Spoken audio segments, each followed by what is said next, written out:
I'm back with another update on my Mustang.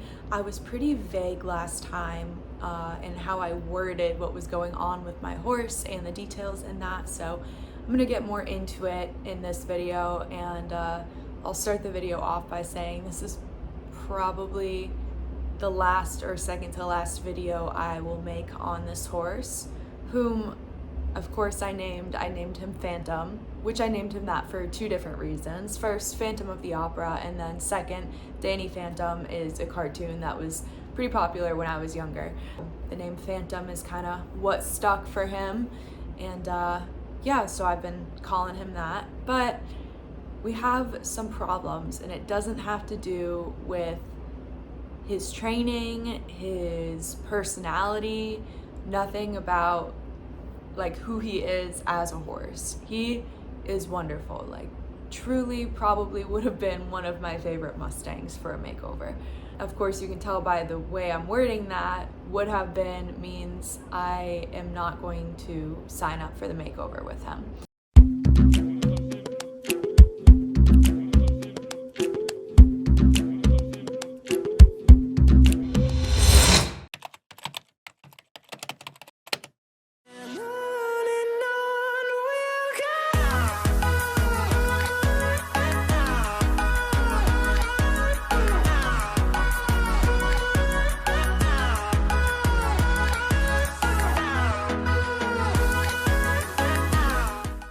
Coming into this year, I really needed a break, but I kind of had a little bit of peer pressure from all directions, and I didn't want that whole fear of missing out going on. So there was a perfect horse that lined up, happened to be him. You guys kind of heard about this in the last video on him. So I picked him up just to kind of see how things would play out. Camille went and picked him up, brought him here, and then before I got here, probably about 2 days before, they got dumped on with rain. I mean, the muddiest it has been around here in a while. Like it was pretty bad. You could tell probably in some of the clips in the last video, but it definitely got worse. So we already had the factor of me in my clinic season, traveling, going everywhere, needing to make sure this horse is kind of on a timeline for how quick he can get gentled and ready to jump into this like full swing of life that I do.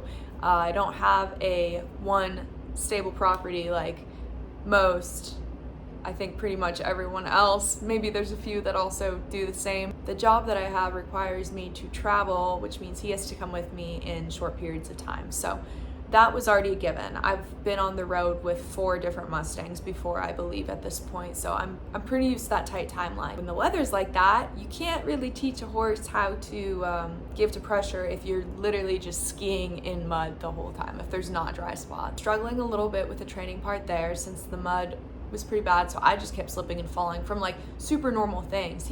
There was never any point where I was like, whoa, he's a little bit wild. Like, no, he was completely normal, like so easy willing. Even then, like you need to be able to get the angles right and be able to get the right leverage sometimes in order to do your pressure and release, and it was a little bit difficult. And then it just kept on raining and raining and raining until it was like flooded.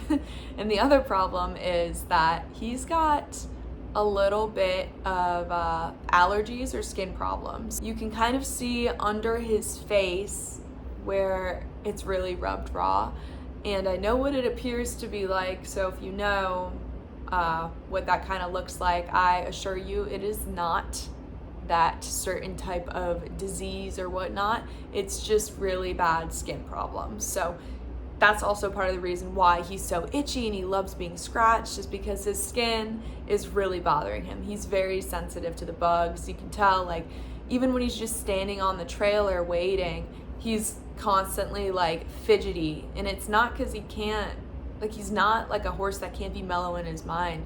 If there's not mud or bugs, like he's pretty relaxed and chill. He's so easy to work with. You're gonna see that in some of these clips, but man, he really struggles with this environment, and it's made his skin get bad. That's difficult to make sure ahead of time whoever is wanting to potentially bid on him is aware of that. I don't know him well enough. I've only seen him in this climate. I don't know how he reacts in other climates. I'm sure he's fine, but I want to make sure that the owner is prepped for that. And of course, with the makeover, you never know who's bidding. So I don't know if I will be able to assure that I'm able to connect with who's going to be bidding on him.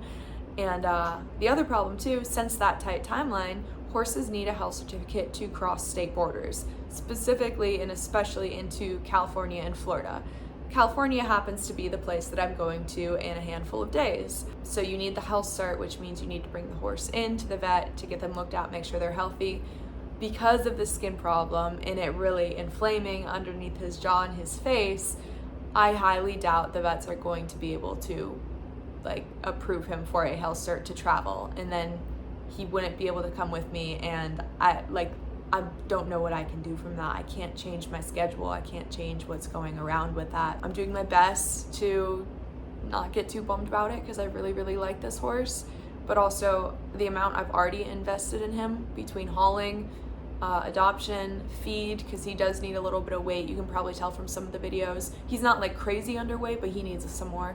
I've already hauled him quite a few places. And I'm not even accounting for like the time or training that I've put into him with what I've been able to do. And I can't leave him here without me. I'm not coming back to Texas before the fall time, I think. I'm stuck in a really bad place right now. If the weather was fine, I would have been okay to do this whole thing. It's like everything had to line up perfectly for this to work, and nothing has lined up perfectly. So it's really sad. I've been struggling with it a lot. I am trying to figure out how to reassign him to someone. I would love to know where he goes so I can follow him, and like in the fall time, if someone gets him and they want to send him to Florida for a little bit, I would love to work with him and do like a discounted rate, obviously, because I wasn't able to make this work. I don't know if I'm going to show videos of the weather yet. I'm recording this before I edit the video, but I will put a few photos in. When I say it's bad, I mean it was bad. And it's no one's fault except the weather and just the drainage on the property. The situation just sucks. I don't know what else to say about it. I feel awful. I love this horse.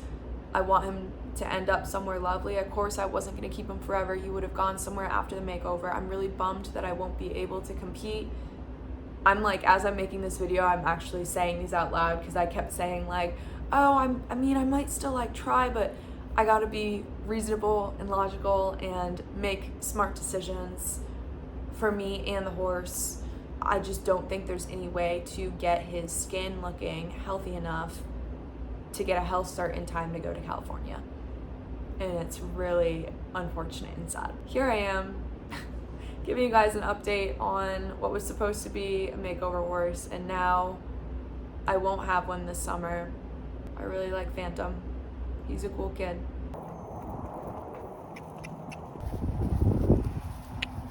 This is literally his first time with the long lines. I was filming and my phone ran out of storage, so this is what I've got to share. See if I can get him to change with one hand.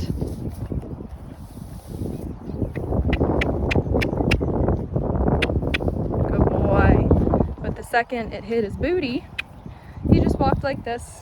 He couldn't care. Granted, we did some of those giving exercises earlier, but this is just him with his head nice and low. If that's him given to this light pressure of the halter, he might be pretty sensitive. We know he's sensitive with bugs and whatnot on his face. Good boy. And who? I haven't asked this from him yet, so we'll see. Ooh, you can see him kind of gaping at his mouth, having a little front end action. Head is down. Hang on, I'm gonna regrip my reins. Oh, you sucker. Move up. But like even his reaction to me moving the reins right there, the lines, like he was pretty mellow.